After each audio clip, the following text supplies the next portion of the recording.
Jessica Berman. I'm a professor of English and the director of the Drescher Center for the Humanities.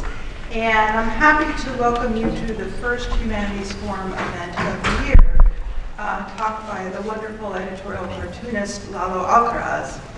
Thank you all for coming, especially since I know that there is a sporting event going on tonight that is pulling all of your attention. Once again this year, we're opening our season with an event in recognition of National Hispanic Heritage Month in conjunction with the Latino Hispanic Faculty Association, as well as several other partners, including the Modern Languages, Linguistics, and Intercultural Communications Department, the Visual Arts Department, and the Department of Media and Communication Studies. Professor Ana Maria Schwartz Caballero in MLI has been instrumental in making this event happen, as she often is at this time of year. So many thanks to her. Ana Maria.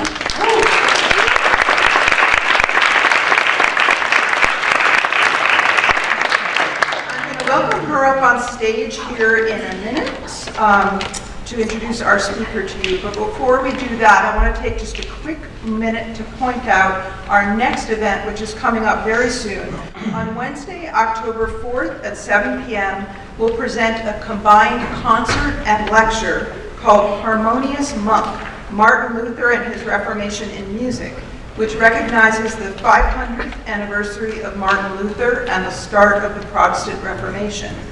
Christopher Boyd Brown and UMBC's Camerata and Collegium Musicum will present a concert lecture on Luther's use of music in the Reformation. UMBC students will provide the live musical examples of what will be discussed. It takes place in the Linehan Concert Hall, again on October 4th at 7 p.m. And that it should be a really special event, so please do come back. There are lots of other great events coming up later in the fall in the Humanities Forum series. For more information, please take a look at one of our purple flyers that we have around and about. And at our website, information is at dreschercenter.umbc.edu. We encourage you to tweet about this event tonight. If you do, please use our hashtag HumForum17. And just a quick reminder to the students in Spanish classes, you need to sign in on your way out the doors. And now, welcome Professor Ana Maria Schwartz Caballero.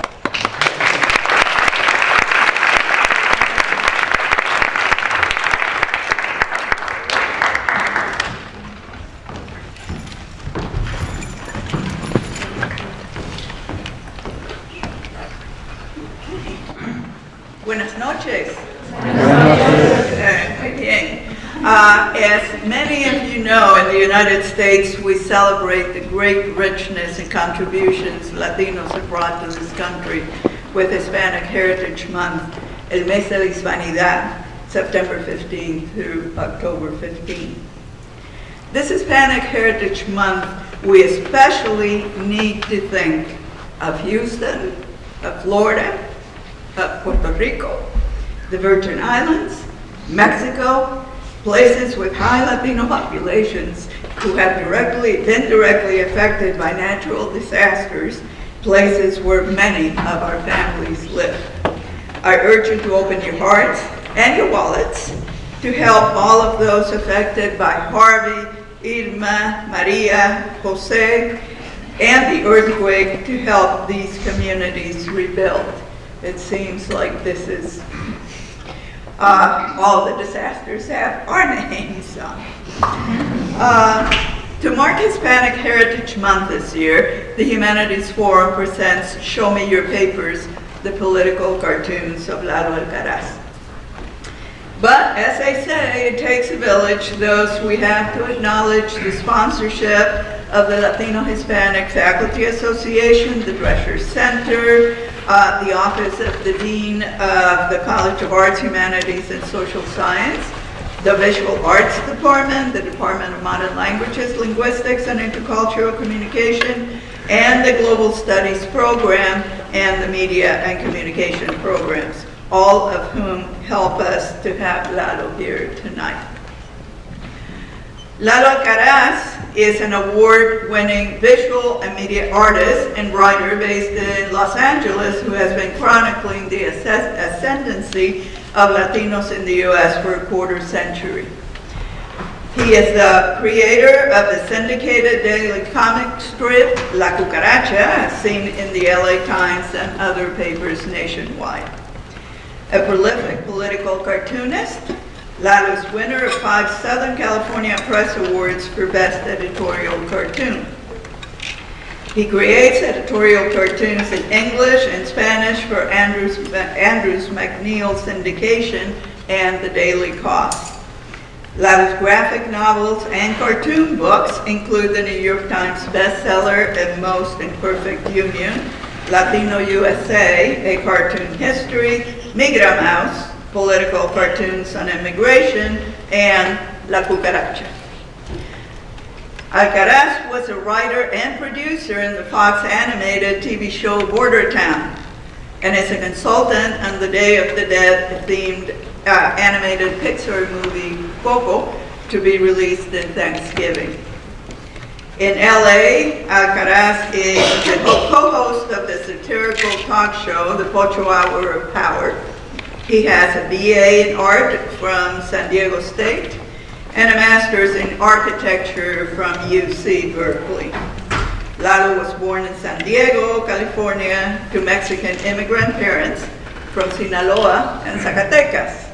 So it is my pleasure to welcome Lalo Alcaraz to UMBC. Please give us a round.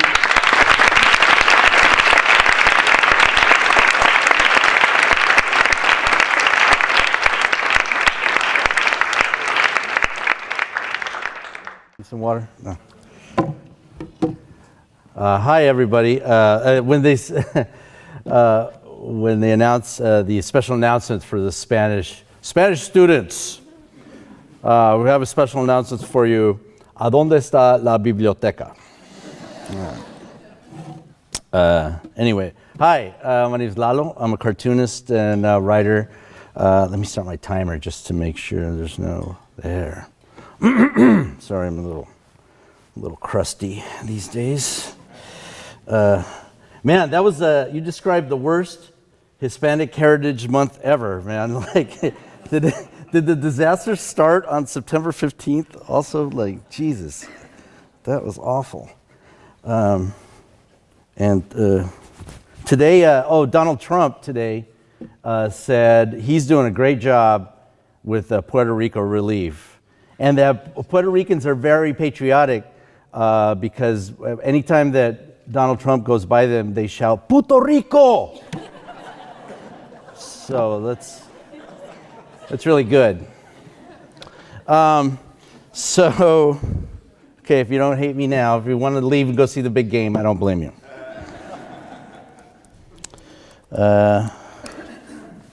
Oops, let's not see that yet. Where are we here? Okay, yes. There we go. All right. I have a what I call my Mexican remote control, which is a mouse that you can. It's not tricked out or anything. Oh, great! It's not going to work. What the hell?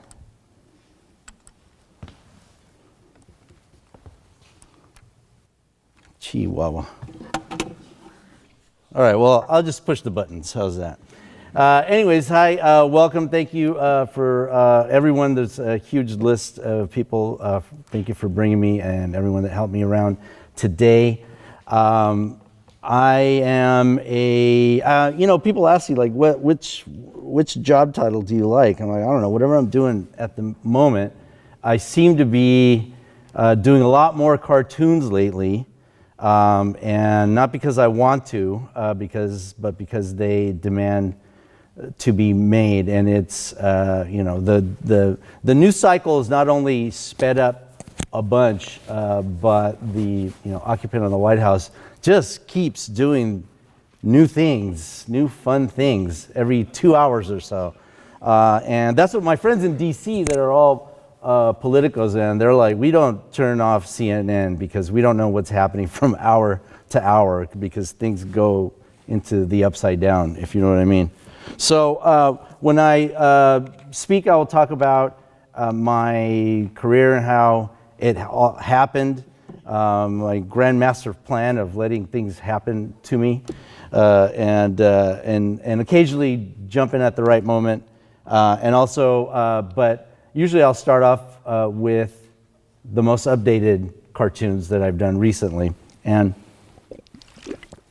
I hadn't really done a college gig since July, so you guys get all the new stuff that's coming. Oh, and by the way, the school did an awesome job on this poster, and the artwork wasn't too bad either, but the design is pretty awesome.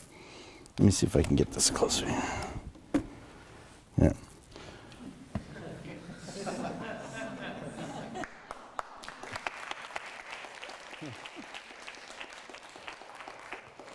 That's basically what sometimes I draw the cartoon and the topic, the subject just happens to then happen, because I started drawing it just because I saw in my mind what would a Donald Trump football look like, and then I realized, well, I got to put this in context, and then I drew, the NFL kicking him, and then that really happened. The NFL really did, kick him to the curb.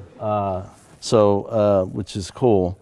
I wish that the NFL, I know that a lot of the NFL teams did what they did because it's morally the right thing to kind of push back against this, his sentiments. But, I'm cynical. Racism is bad for business, and they're finally acting on it. And you know what? I don't care how they get there, as long as they stand up and push back on things like this. I drew this actually on the plane yesterday, and last night I finished it. Trump Care, formerly known as Repeal and Replace. Take one tablet every few weeks for 8 years. It won't kill Obamacare, but it will kill you.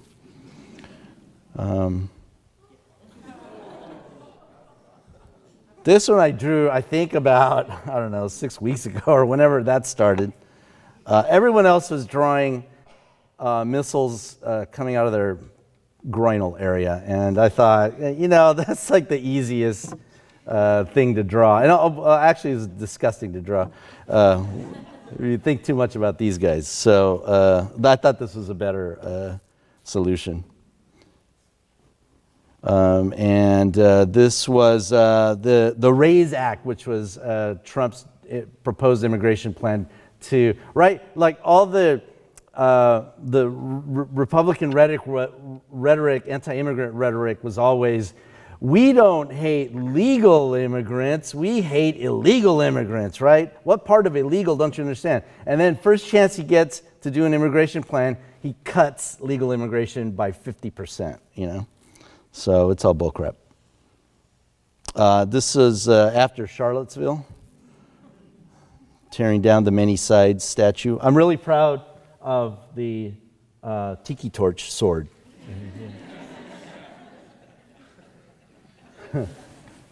And the reason I have these like really kind of pretty painterly cartoons is I just got an iPad 12, and I've had it for maybe 5 months or so, and I use Procreate for all the art. I know there's artist nerds here, so I use Procreate and the Apple Pencil. And it looks it looks better than my usual Photoshop jobs of drawing my ink drawing. But I've gone digital. I went digital 5 years ago, but this program and the iPad and Apple really helps you, make these things look a lot better than they really are. If you guys remember, there was a viral video of a hipster in Los Angeles pushing over an elote vendor. Elote is, corn, and he pushed over the guy's cart. Sadly, the hipster was an Argentine immigrant, and he was pushing over the cart of a Mexican immigrant, and just because he was a hipster jerk. So I did this as a response to it, and it went viral also, and the guy went underground. I think he's in Buenos Aires right now. He's probably selling corn in Buenos Aires himself now. But the guy vanished from LA. But so I drew this, and it became like a big hot item, hot item, haha, very funny, as far as raise some money for the corn guy, the elotero. And so then after Charlottesville, I did this because I thought it would be funny, you know. And I like these guys now. If they're bringing me elote, I like them, you know. And here's my plan for Afghanistan: is send all the weekend Nazis and Tiki Torch Klansters over to fight the Taliban, since they want to fight brown people so badly. Why don't they go and be patriotic about it? I get the most random hate letters, and I might read one or two for you. But I got a couple of concerned Vespa owners because the guy's helmet said Vespa. I thought, what, these guys, they go to these things with like trash can lids and, they look like thrift store Captain Americas. So when I thought, what's the most random helmet I could put on this guy? Vespa. Oh man, hey man, I own a bike shop, and I'm wondering why you use a Vespa helmet, dude. Because it's funny. Okay. There was a campaign going out, comics hate Nazis. So draw your cartoon character or a cartoon character punching a Nazi. So sadly, these hipster Nazis are not quite up to snuff, but this is. I did a lot of Charlottesville cartoons. The big tent party. Everyone's welcome. It's, pretty much, sort of. This is, Trump going, what Nazis? I did not see that, Here's Steve Bannon. Sorry, Steve, but you're fired. You're making us look racist.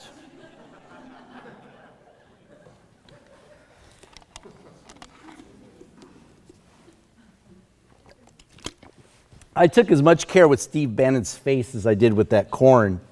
It's almost the same texture, it's just different colors, It's gross. The eclipse. You're going to pay for the wall.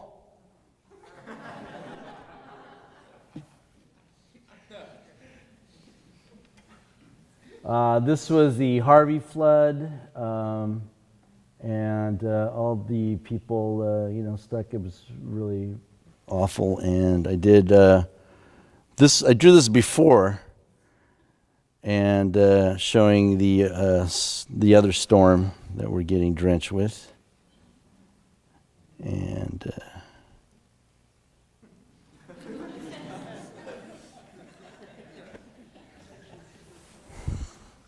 I don't have to explain any of these.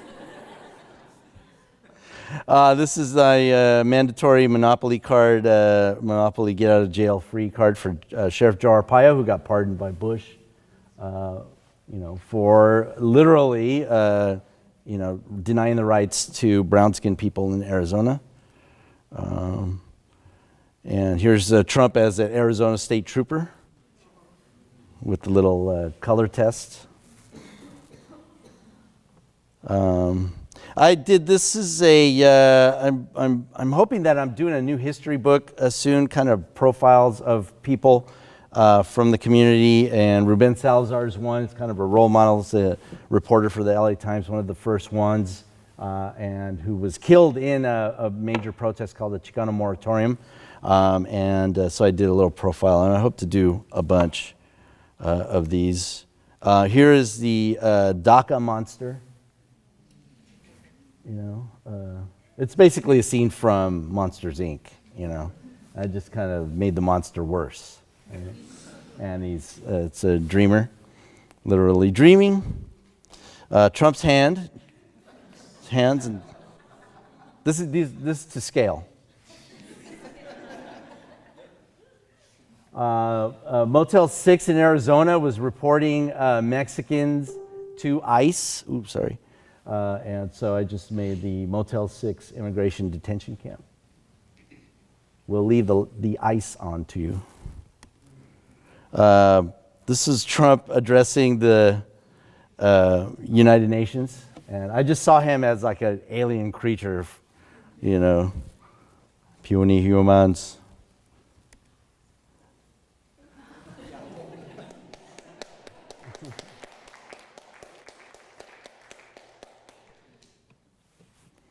I got a lot of notes on this one. He's too muscular. Should be a big fat cow.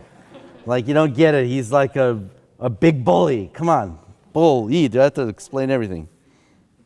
He's too buff, Holmes. This is when he had that press guy working for him, Scaramucci. It was like, I'm not going to tell you the letters I got on this one. Okay. But yeah. Here's the, this is when they weren't allowing cameras in the press room at the White House, so they had a sketch artist go, so I volunteered. I said, I'll be the sketch artist, and I'll draw what's really going on. And it was recently Take Your President to Work Day, which was great. Oh my gosh, sorry about that. Oh wait, I can do that. Okay, yeah. Thank you, Jesus, for building this wall that keeps the Mexicans out of Israel.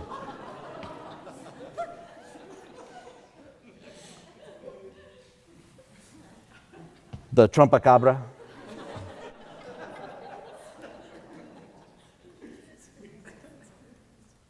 Mexico built the Trump wall for free.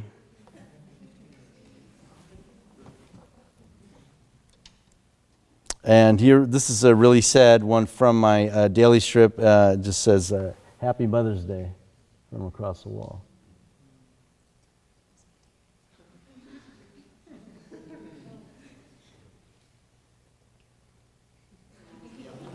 This is my personal favorite, I think. Sorry. The Arizona laws. When I started cartooning back in the late 80s, early 90s, the first big challenge I had was Proposition 187. And it was the first of the anti-Mexican immigrant laws that was a voter proposition, which quickly actually spread. It eventually was declared unconstitutional. And we told everybody it is unconstitutional, but they had to fight. We had to fight it through the courts.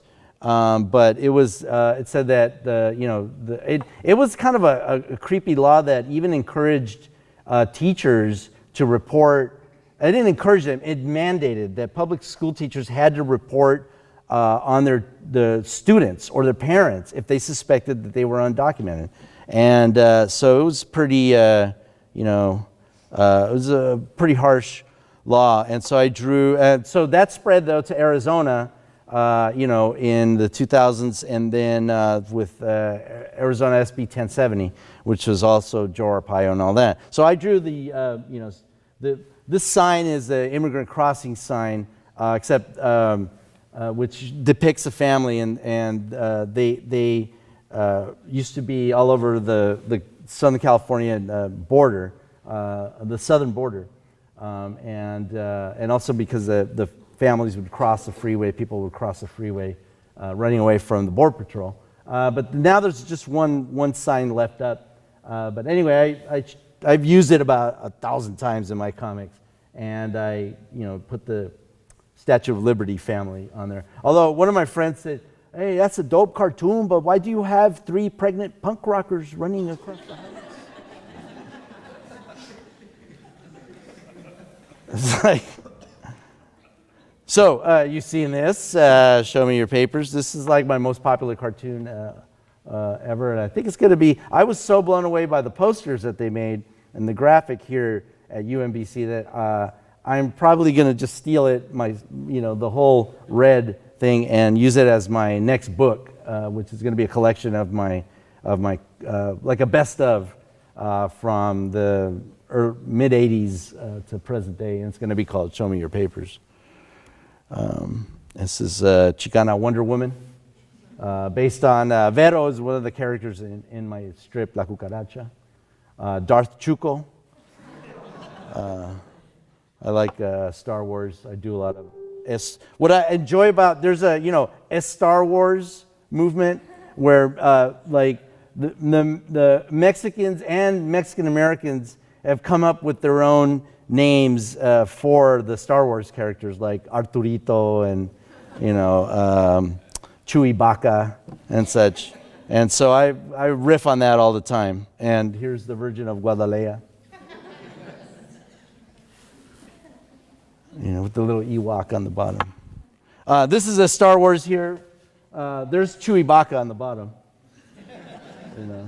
I envision him as some big Chicano biker. And there's also Darth Cholo.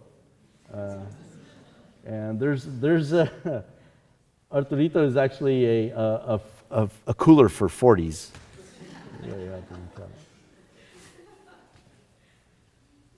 Yeah, I think that's Zapata, like holding a 40 lightsaber. Oh, I kind of did it. I ran it in my strip for during Comic-Con. And this is the extra caption on the thing. It says, they're at Comic-Con. Where the heck is Eddie? I told him not to be a stormtrooper. And then he's way in the back. Pew, pew, pew. You see him on the right. This was my favorite cartoon from 2016. And it's not really a Carrie Fisher obituary cartoon, but it's more of like everybody was like this with 2016. Kind of like how you feel about 2017 now. And here's La Cucaracha. La Cucaracha started in 2003 or 4. I'm blanking out. I'm getting old. And it has been continuously running since then. I'm celebrating this year my 25 years of continuous employment as a cartoonist and continuous publication since 1992, when I started drawing editorial cartoons under the strip name LA Cucaracha in the LA Weekly. And then I self-syndicated them. And then I got picked up for syndication by which used to be called Universal, but is now called Andrews McMeel. And they asked me to pitch them a comic strip, and La Cucaracha was it. And in my mind, it's a combination of Doonesbury, and if you've ever seen Bloom County, has anybody ever read Bloom County? It's one of my favorite strips ever. Mine's like the Barrio East LA version of those. It's 1,000 characters, and they're kind of living their lives with the news stories of the day. So here's one teacher Vero's based on my wife, who's a school teacher. My wife had to tell me, stop writing the things that I say when I bitch about being a school teacher, because the other teachers at the school pin up your strip, and then they go like, oh, I remember that, She's like, knock it off, And I said, nope, I'm not going to do it. It says, Teacher Vero, why'd you put up that scary picture? It's not Halloween. Happy President's Day. Here's my Border Patrol update with the Muslim ban. Again, you saw that. I want to congratulate Donald Trump. He is the 45th president of the United States, and we should respect that. So I designed this logo for him. Damn.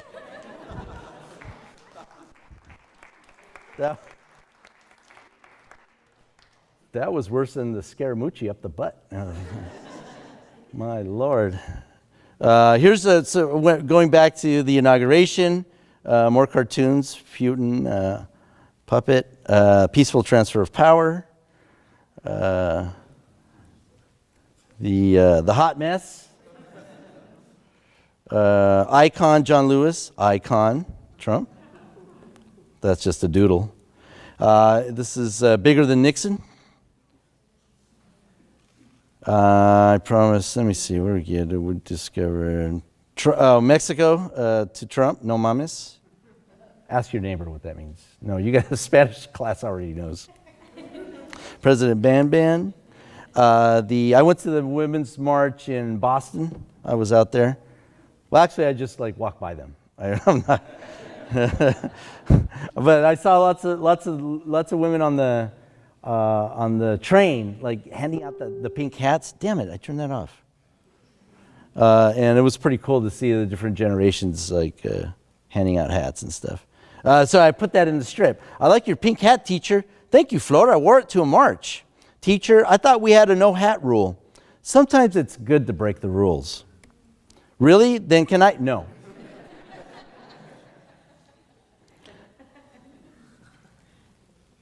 End of Times magazine.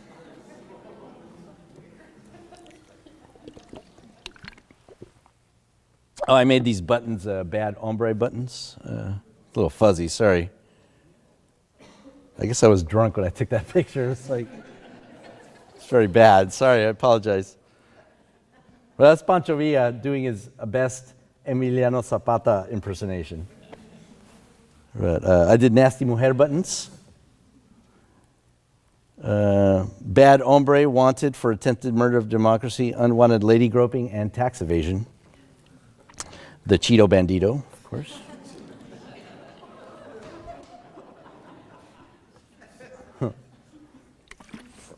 When I do a cartoon, and sometimes like my cartoons are usually like right in the, I don't want to say they're on the nose, but they're right in the bullseye. Do you know what I'm saying? Like they're not, like sometimes I pluck the obvious idea that nobody's thought about yet. I don't know what, I don't want to sound like boasting, but somehow I see these ideas that nobody sees, and once in a while they feel like you know, like I like you to look at it and go, well, yeah, of course, you know, instead of like, oh, duh, right? So I Googled Cheeto Bandito just to see, like, am I the only one that's thought of that yet? It's so obvious. Nobody's done a cartoon with the Cheeto Bandito. I Googled it, and all that came up were Chihuahuas with the name Cheeto Bandito. Like, they're like everybody's like, oh, my Chihuahua's so cute, Cheeto Bandito. He loves the Cheetos, you know, whatever. Okay, good. I said that's good.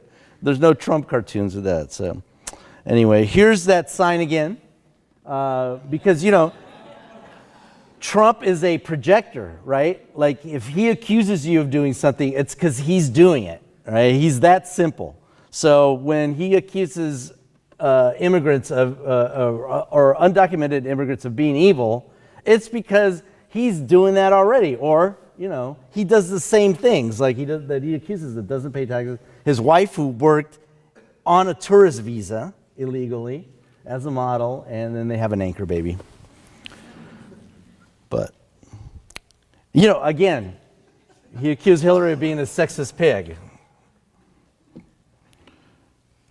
What KKK? I don't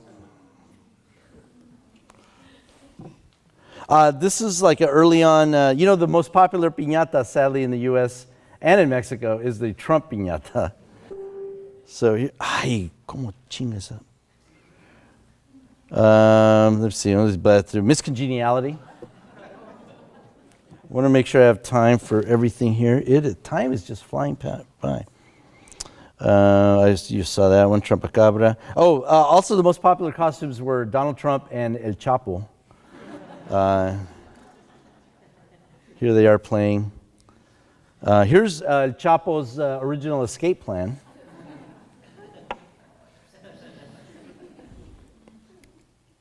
Donald Trump's hairdresser is... it is Hispanic Heritage Month, so it's nice to profile, you know, people in our community. I like to make memes because either I'm too overwhelmed to draw another cartoon and it's a dumb joke like this, so I go, whip out a meme. And it's kind of cool that I realize, like, you know, that's a cartoon that anybody can make. You know, if you don't think you can draw and you got to have decent joke, make it a meme. Why not?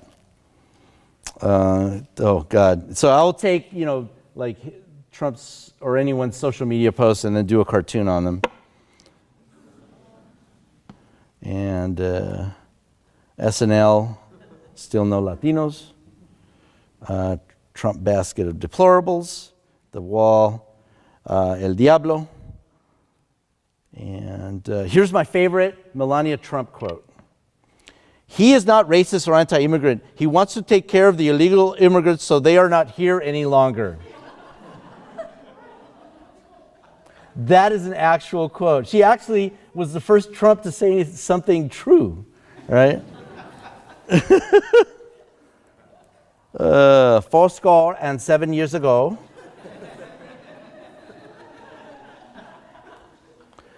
And here she is actually stealing Michelle Obama's quotes. They come to our country to steal our quotes. So that's, my dad was a Mexican immigrant from Zacatecas. He was like, everyone there at that time was a miner. They would mine, minerals. And in the old days, Indian slaves would mine silver for the Spanish. And you can go into those mines. There's one in Zacatecas that's a disco now. It's like, you would really want to party in this disco that was like, it's a concentration camp, But anyway, Mexico's fun. Then that's, I guess, let's see. And then my mom was a Mexican immigrant from Sinaloa, and she came to the border when she was 18 and lived in Tijuana and was undocumented occasionally until she got her papers. And back then, I think it was a little easier than the convoluted system we have now, which is broken, which is why we're having so many problems. And that's her green card, which is actually blue. And that's the first lie they tell you. Just kidding. I'm from Lemon Grove, California. This is where I've spent most of my time growing up. And our claim to fame is this giant concrete lemon. And then a fake quote, best climate on earth. You can't prove that, Like, it's a little town in San Diego, but it's cool. I just cannot shut this thing up. This is my first public art piece. We used to work during the summers at this. I'm sure this is illegal now, but it was like a summer employment program for youth.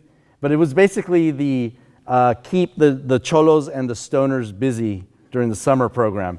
And so we would scrub the school down, paint it, like hack weeds off the sides of hillsides, and then get stoned, right? And so I was like 15, and one day, this is the first time I got out of like physical labor by doing art. And it was a job, I got paid for it. The coach said, we needed the school logo painted, the mascot painted in the boys' gym outside and the girls' gym inside. I said, I'm never going to get to see the girls' gym, so I'm like, yes. So I got to like paint that. And I had the presence of mind to take a photo of it and present it to you, 100 years later. And that's Chicano Park is a mural park in San Diego. It's under a freeway. It's me at Berkeley. And here's some more cartoons. When I got to Berkeley, I was studying architecture. I got my master's in architecture there. And I always tell students, especially artists, that are going to college, don't drop everything to go do art. Become an educated person. Like, learn how to write. That's like, if you're in the arts and you suck at math, learn how to write at least. You can communicate some way to people. And that's what I did. I became an educated person. I got my master's degree.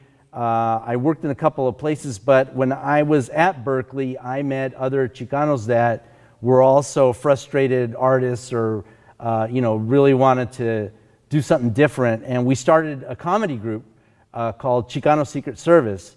And we started touring the country. We did theater circuits and performed on off Broadway, and it really showed me that I had missed my calling. I just ignored it for a little bit, and I really needed to be an artist. And so I consider, writing satire, it's one of my art forms that I do. So it changed my life. But it's good to have that degree, no matter what. This is some more cartoons. Police shooting. This was that time, I think it was was it Dallas? The big police shooting. It wasn't Houston, was it? So many. Arizona. Another use of the immigrant crossing sign, and this time I actually built the sign and use it as a Day of the Dead installation and altar. So it kind of has double meaning because the original image is about it's from a cartoon I did, and it's about all the immigrants crossing in the border that die trying to come to the U.S. And then it's also kind of a transition to death on that. So, and then I do a lot of imagery to support the DREAM Act students, the DACA students. And here's Pope Francis after 1 week in the U.S.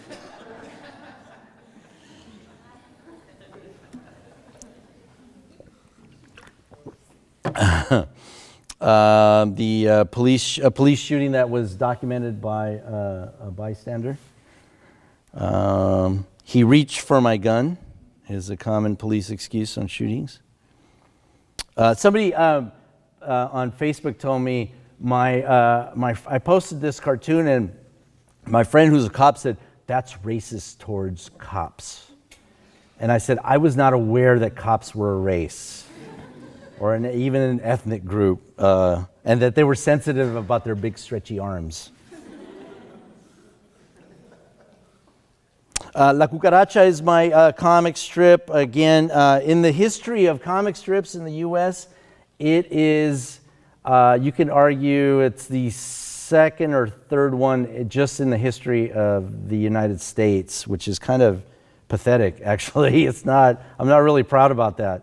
When I grew up, I read a comic strip called Gordo, and it was by a Chicano cartoonist out of Tucson who was a Mexican-American, served in the Army in World War II, and then moved to LA and worked for Disney, Warner Brothers, doing animation. And then in the late 40s started this comic strip called Gordo about a Mexican cab driver. And then the first, I think, 15 or 10 years of it, until it hit the 60s, it was kind of a stereotypical cartoon. And the language was like, oh, sí, señor, and all this stuff. And he just chased, hot señoritas all day long and would get drunk. And that was acceptable back then. Not as well as a lifestyle, that's acceptable now. But I'm saying as a work of art, in popular art, that was, nobody blinked an eye. And then the 60s came, and then Chicano consciousness happened, and a group of Chicanos confronted the cartoonist Gus Arriola and said, this is the only image of Mexicans that is in the U.S. right now. Why don't you step up your game and stop these stereotypical representations? And he said, damn, you're right. And he then switched the strip into, it's still the same character, Mexican cab driver, but then he introduced other characters, animals, and then he became more like a tourist guide to Mexico. And in his strip is are the first mentions of popular culture of tacos, burritos, and lots of Spanglish terms. It's really groundbreaking. Ended in 1985, but I read it the last 5-6 years of its run no, I'm lying. In the last 10 years of it, because I was a kid. But it was the only thing in the paper that even was remotely, looked like me. So representation is super important, which is why even if you're not political, if you're in the arts and you can represent a whatever your group is, or, person of color. For me, it's showing little brown boys and little brown girls existing just like normal kids. I think even that's just a victory, because it really has an effect on, look how I came out, man. You don't want this, But anyway, I get a lot of hate mail. Here's some stuff. These letters are to San Diego Union Tribune, and they get them every week, urging the paper to drop my strip. And then the last letter accuses me of trying to murder the Ferguson Police Department, right? Because that's what comic strips do, right? But my best hate letter I've ever gotten said, "Go back to Africa." I think that guy was pissed,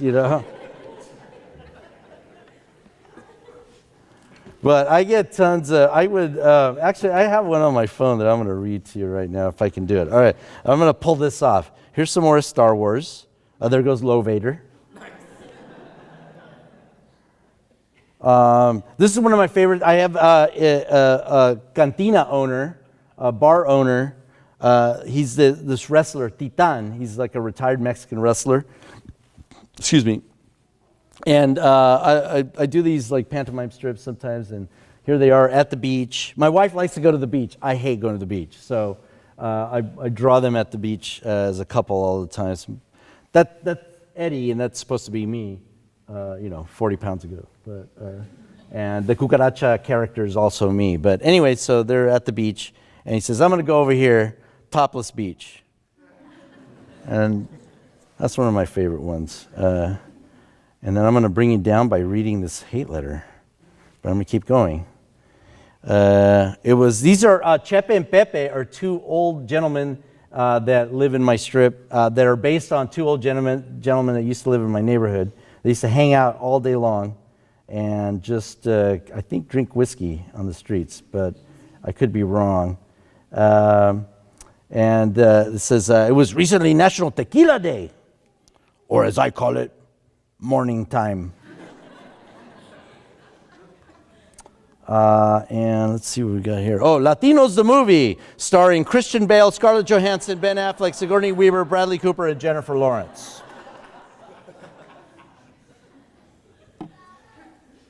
That's Migra Mouse right there. It's a cartoon I did during the Prop 187 era. It was my first viral cartoon. And it was before the internet. People would just redraw the cartoon and carry it in marches, or they would Xerox it and try to blow it up. Technology was not strong back then. And Mickey, Mira, Mickey. Mickey is evil sometimes. And then when the Disney company tried to trademark the term Dia de los Muertos, I was right there and I drew Muerto Mouse, and which, ironically, and some question my motives for doing it, but Pixar, who was doing this Day of the Dead theme movie, approached me and said, "Would you come on board and be a consultant for this movie so that we don't screw it up?" And I said, "Two things. Will you listen to me?" They said, "Yes." I go, "You're not going to like what I say." "We know." And second, are you going to have brown facing on this movie? In other words, is Jennifer Lawrence going to be, Maria, the little girl? They said, absolutely not. And now we have 100% Latino cast for this film, which I've been working on for 2 years, about 2.5 years, advising them on, everything, the script, the story, the casting, and now the merchandise too, to prevent them from making any racist toys or anything ridiculous. So the publishing of books, I've got Chicano and Latino authors to work on those. You name it. I think they even just sent us like a list for the premiere party, of the menu. I'm like, really? Do you need my approval on taquitos? Really? But it's been great, and I'm going to show you a little trailer of it real quick after this. Oh, I have the letter. Here's one of my favorite cartoons. But I'm honoring you, dude. And this is from 2002. In 2014, someone put this cartoon about Indian mascots in sports next to this photo, which freaked me the hell out. And I should have run out and bought the Super Lotto, is what I should have done, because look at that. It is like, it's creepy. It's like almost the same, but the expression is even the same on the guys. And the saddest part about this cartoon is that guy's a Puerto Rican. So that's the tragedy of colonialism and imperialism. And you saw this. Oh, I found a unoccupied Border Patrol truck in El Paso one time. So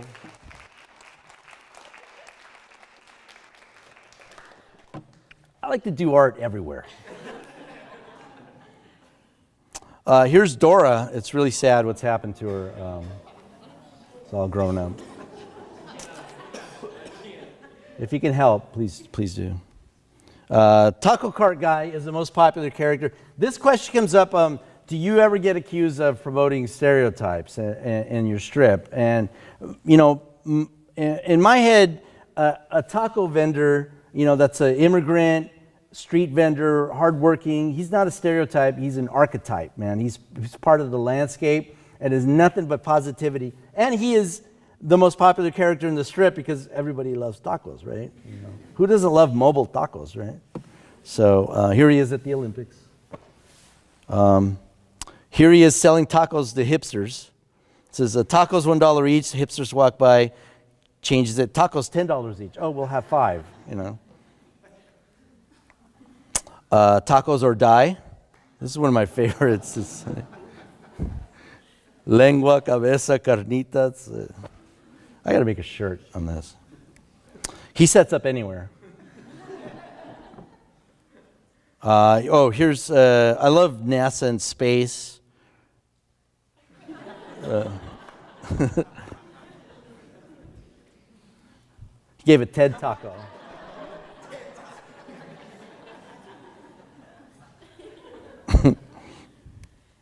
I did a comic for The Simpsons where Bart Simpson gets hit in the head with a piñata stick when he's trying to steal candy out of a piñata at a Mexican kid's birthday party, and he wakes up in the hospital, he can only speak Spanish. So for like 7 pages of this 10-page comic, he's speaking Spanish, and he's living next door to Bumblebee Man, and living in, he gets transferred from Springfield Elementary and gets kicked out and sent to East Springfield Elementary as the Mexican school. So, needless to say, they never called me back. But like I said, I do art projects everywhere. This was one of my projects during the last election. Was a Mexican Mitt Romney. I am the Juan %. And he had way more. I made him as like a sexist, racist Mexican goat rancher with like 17 wives and 30 ranchos. It's because, you know, his father was actually born on a rancho in northern Mexico, and rancho is Spanish for Mormon polygamous compound. I do other political hoaxes where I became this character, Daniel Deportado, who was a militant self-deportationist during the early 90s, and he vowed to deport himself to support the Republican immigration policies. And then, 20 years later, Mitt Romney, he gets asked on a Univision town hall, what is the Republican immigration policy? And he says, well, why self-deportation, of course. Ho, ho, ho. And so Rachel Maddow had me on the show to talk about how I created self-deportation, and it literally became a joke that the Republicans based all their non-activity on immigration on. And that's a book I did, it's great. Your style of clothing is bringing shame to our family.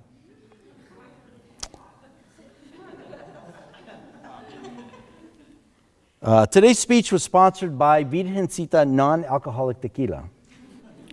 Don't drink, mijo, it makes you see things.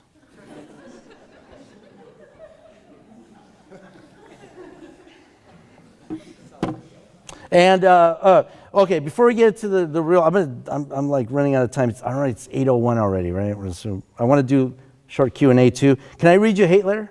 Yeah. This is from a guy, Larry Crawford. He's a retired racist. He's not retired from racism. I'm sorry. He's a retired history teacher that happens to be a big freaking racist.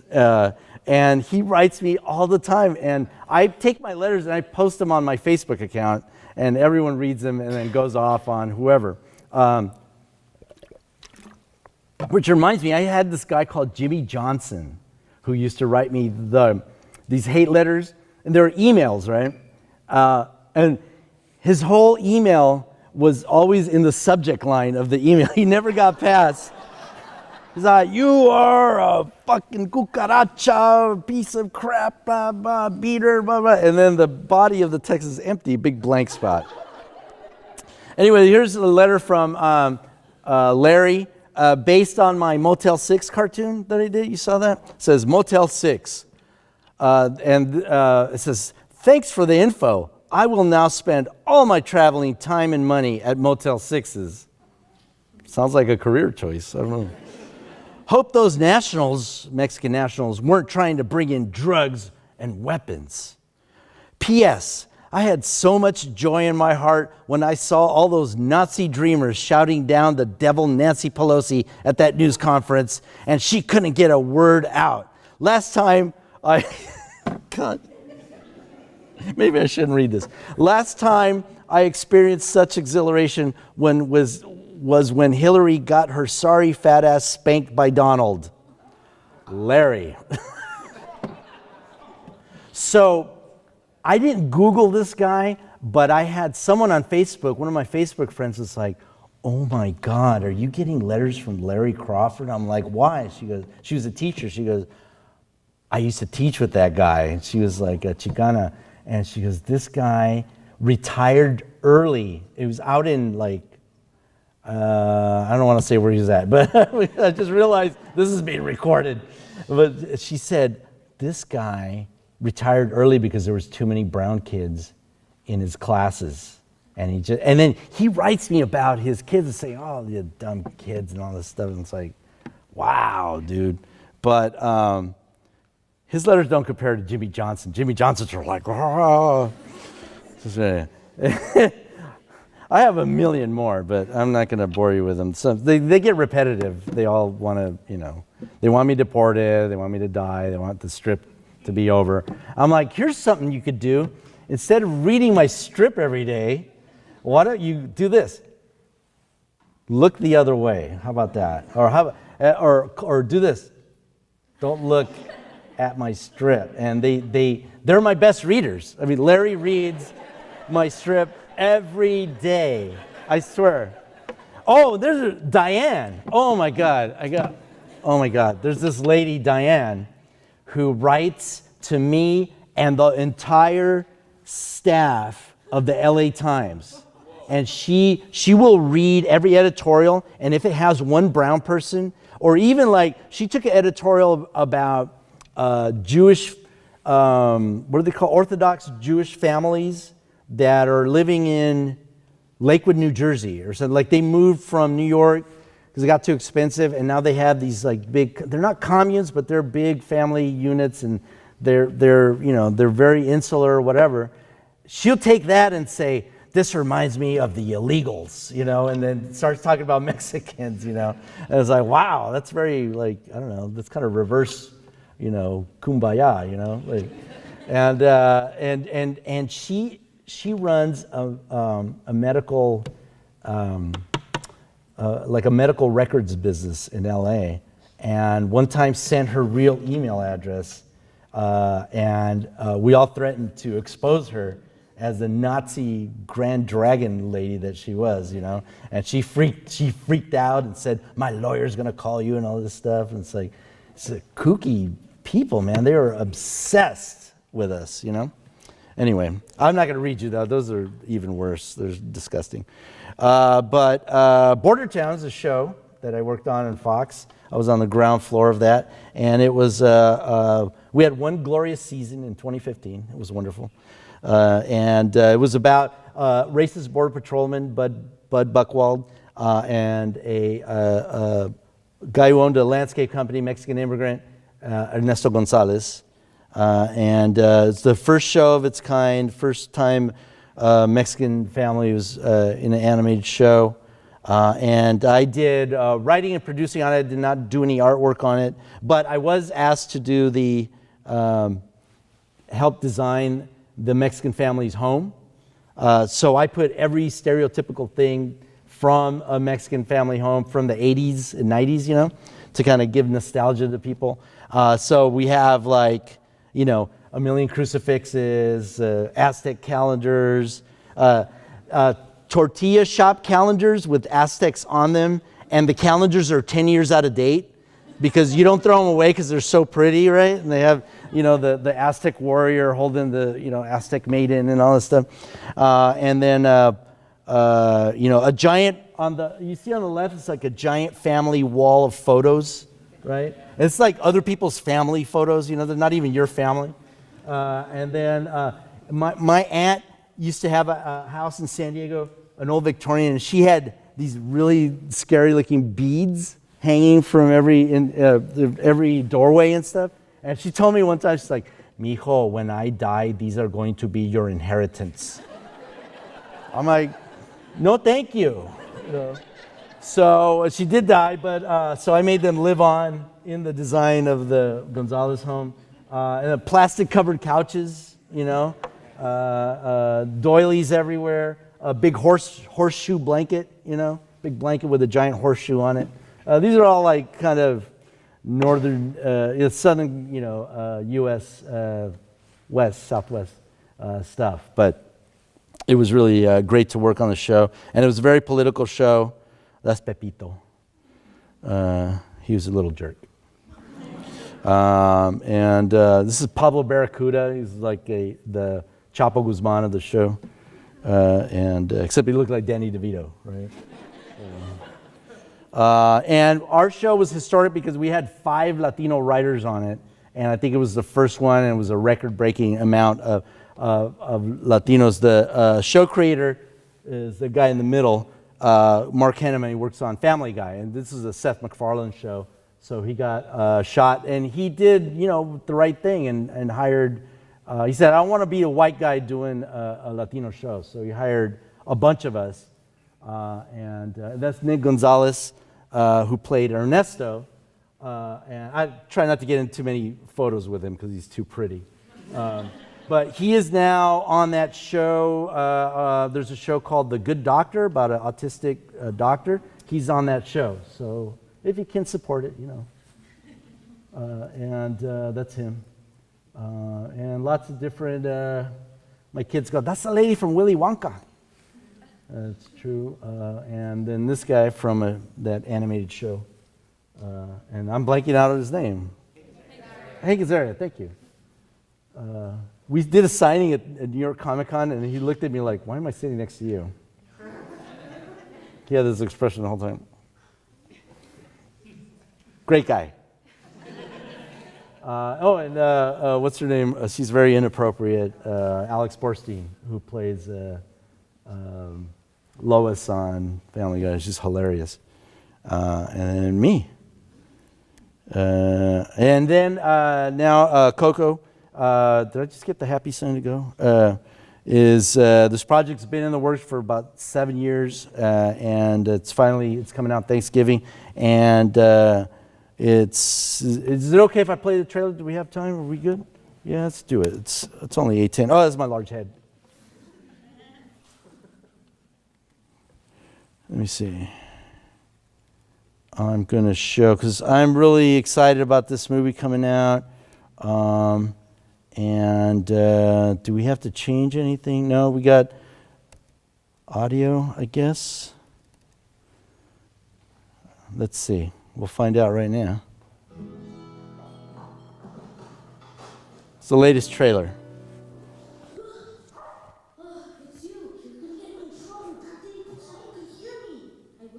lying to me. Other than you.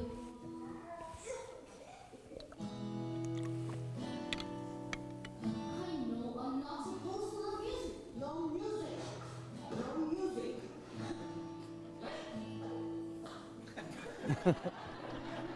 Coco's mother was the greatest musician of all time. Papa Ernesto de la Cruz. One day, he left with his guitar and never returned.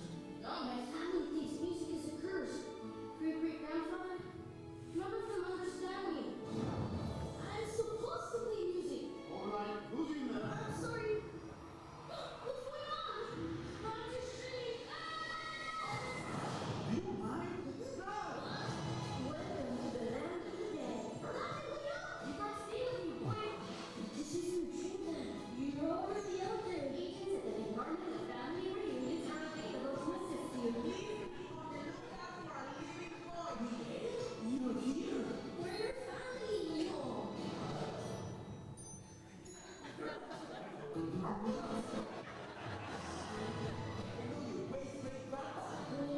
Okay, Sweetie.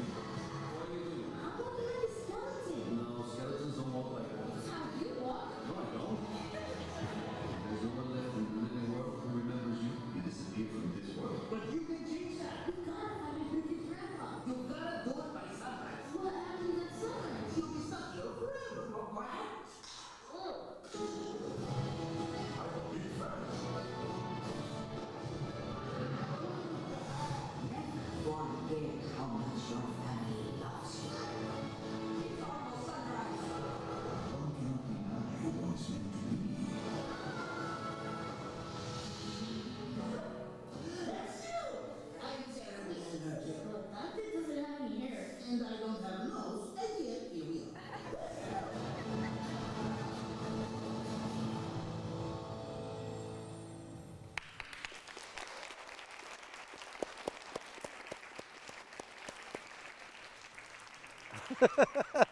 And here I am, my next movie. No, just kidding. You guys, thank you very much. I really appreciate you guys sitting through all my stuff. Even the trailer gets me teary-eyed a little bit, so don't be embarrassed if you're teary-eyed. I've seen that movie 12 times already in various forms, and I'm like, oops, this is what happens. Every time. But I really... No, shut up. Jeez. God, this thing will shut up. My God. Anyway, I would love to take any questions, and I would like to give you some answers if I can. Like how to turn off the audio from the computer. We have a couple minutes left. I would like to... did I leave big gaping holes in what I do? I draw, let me give you real quick. I draw 6 daily strips a week and a Sunday comic for La Cucaracha. And then I draw 1 editorial cartoon a week. But lately, I have to draw one minimum. But lately, you know who has screwed up my life by having a new news story every day. So I'm like, I got to draw. I end up drawing like 3 extra cartoons a week, and it's really killing me. But other than that, so is he.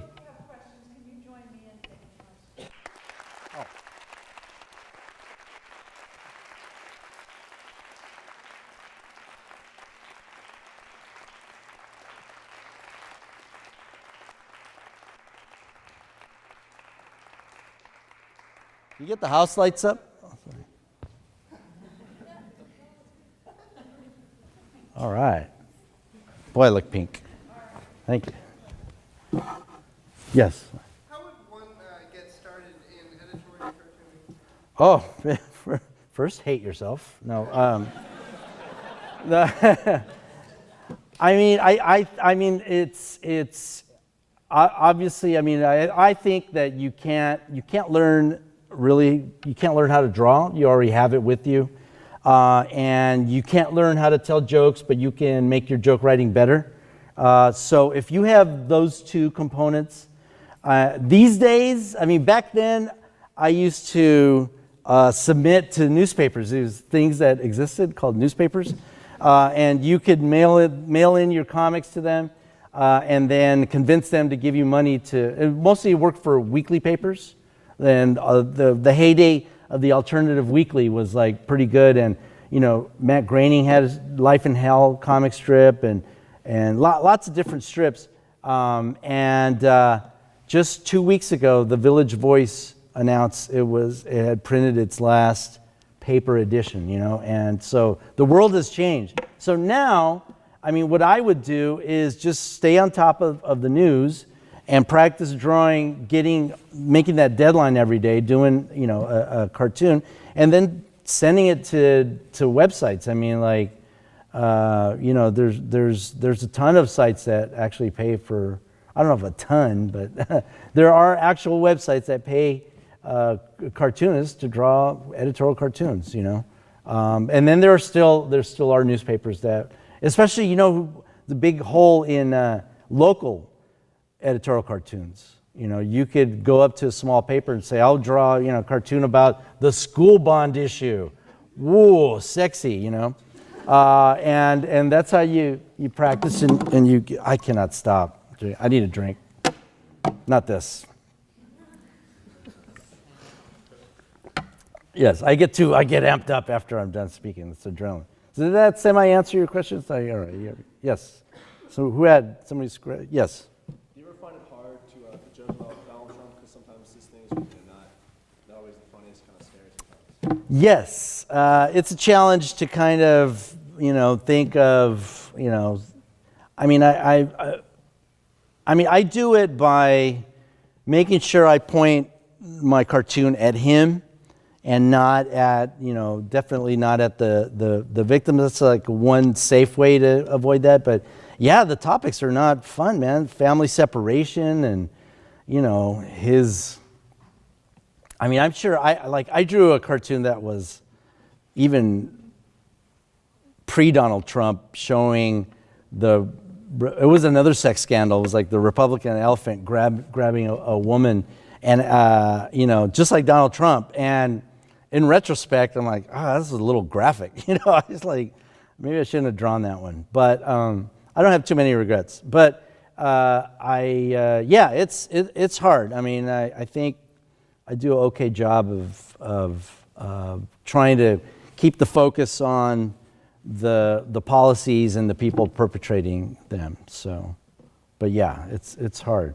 And I have, real fast, people always ask me too, like, is there something that you won't draw? And I'm like, yeah, I try to stay away from like stories about sex crimes and things like that. They're usually not political anyway. But you know, when the Catholic Church had the major sex scandal, I had to draw a cartoon about it. You know, and it's, you know, it was a dicey cartoon, but I kept the focus on the priests, you know, and the people enabling them, and, you know, obviously not on the kids, and not making a joke about, you know, the kids. But anyway, yes. Have you ever done cartoons outside of American politics, maybe, you know, on your own heritage and people back? Yeah, I've done, you know, I've done cartoons about Mexico, but usually only as it relates to the U.S., you know. So I have no problem trashing the Mexican president. But for me, there's not really a big market. I don't know who's going to run a cartoon in the U.S. if it's just a cartoon trashing Enrique Peña Nieto's, you know, thievery or stupidity. It's got to interface with our brilliant leader. So, yes. So, like, as a person of color, how do you deal with, like, having a mostly, not going to say mostly, but, like, having, like, a large white readership? Like, how does that affect your art? Yeah, I mean, I want, oh God, Jesus Christ. Anybody have tequila right now? No, I'm just kidding. I need to calm down. Yeah, no, I want them to read, you know, and my strip, and I get believe me, I get hate mail from the rainbow, you know. Everyone, you know, sends me hate mail. Some of my worst stalkers are really, actually, this is like a pathology. Some of my worst stalkers I've had one guy I've had about 20 years who hates my guts. They're always Mexican American men. They're always Chicanos. It's like a self-hate thing or something, like I did something wrong to them, like they imagine, like, I don't know, I took something from them, or I'm living the dream that they couldn't. I don't know what it is, you know. I'm not trying to say that they're jealous, you know. You know, it's just a weird, but I've seen it so many times that it's a thing, you know, and I'm sure that happens in other communities, you know. It's like you hate yourself because of the capitalist system and imperialism, and you know, it's just it's not fun. But I want everybody to read. That's why the people ask me, what is your target readership? I'm like, anybody with a brain. You know, can you read a comic strip? Good. You're my target audience, you know. But I do my work really to, you know, my core is, you know, defend immigrant rights and defend, you know, and promote social justice. And my focus is, you know, Latinos, but I'll go to the mat for everybody. So, you know, I got accused of bashing hillbillies by like a libertarian guy at a free speech conference. You know, that I was oppressing these. Because I drew two bubbas. You know, kind of. We are in the South, right? Two. You know what when I mean say bubba. You know, two guys, trucker hats, and it was the day that the first Confederate flag came down, right? Is that in Charlotte, or I don't know where that was, when they took down the flag. But that same day, there was a positive ruling on gay rights. So I drew the two bubbas holding hands, and they're like, you win some, you lose some, you know? I wish I had that cartoon right now. I can show you. But, you know, I'm down for those guys, you know, as a couple, but I'm not down for their ideology. Yes? Do you find that publications usually support the messages you're trying to send? Have you ever faced like censorship or people turning away? Yeah, that's like, you know, I'm a member of Association of American Editorial Cartoonists, and we have international cartoonists that we support because, you know, they're in other countries getting jailed, you know, for what we would do here, you know, making fun of Trump, you know, 24/7. You know, they go to jail for that stuff in Turkey, you know, and in, you know, I want to say Malaysia, there's another case, and, you know, on, you know, Iran. And those societies are like closed like that. Here they control you, they try to control you through your career, you know, like, can Colin Kaepernick get a job right now? No, not right now, not this minute. Maybe he might come back. But, you know, that's how they control and push back on that, using the system, you know, instead of coming to your house at midnight and kicking your ass, you know, or shooting or putting a bullet in your head. They're more subtle here. So the marketplace does the censorship for you. But there have been blatant situations where one time I did a cartoon about a school shooting on an Indian reservation, and the paper, and it was near Minneapolis. The paper there saw the strip, you know, as it came in, you know, I draw them 10 days ahead. So they saw the strip as laid out on their paper, and they said, they issued a warning to, not to me, to the readers. They said, we want to flag this strip. And it wasn't, the cartoon wasn't about the school shooting. It was about George W. Bush's non-reaction to it. You know, he didn't pay any attention to it. Uh-oh, I got to call Southwest and book my flight. Okay, I got 5 minutes, all right? Seriously, man, I got to sit in the aisle, man. Got to have access to the bathroom, all right? It's a 5-hour flight, all right? Jeez. It's the marketplace that does. So anyway, they flagged the strip for the readers. In a month, I was out of that paper, you know, because so many people were told to be offended by that strip that was it. And that's how they do it, bit by bit, you know, and usually, you know, guess who gets kicked out first from the paper? You know, it's like the one Latino cartoonist, or, you know, one of the 3 black cartoonists. You know, we always, you know, they have the rule of one. You know, there can only be one. It's the Highlander rule. Only one minority on the comics page. You know, and it's, you know, Now there's a couple more, but yeah. So real quick before I call Southwest Airlines, I guess, yes, sir. Last one. Richard, little comment, like, do you plan to bring in like some other Latino like references like Cuban or Venezuelan or things like that, or you just more, are you gonna stick with more with like Well, that's interesting. I mean, all my characters in the strip are Mexican or Mexican American, and I talk about the news issues. So immigration is everybody's issue. So I don't, and I don't make any jokes except for taco cart guy, but I might throw in a pupusa joke, but I don't know how qualified I am to talk about Salvadorans and other people. I encourage, everybody to be a cartoonist. So, I'll leave that for the next generation. Now, if I get to, work on a project that would, be, kind of internationalist Latino thing, I would be happy to give it a shot, But as far as, yeah, that was it. Hey, thank you guys very much.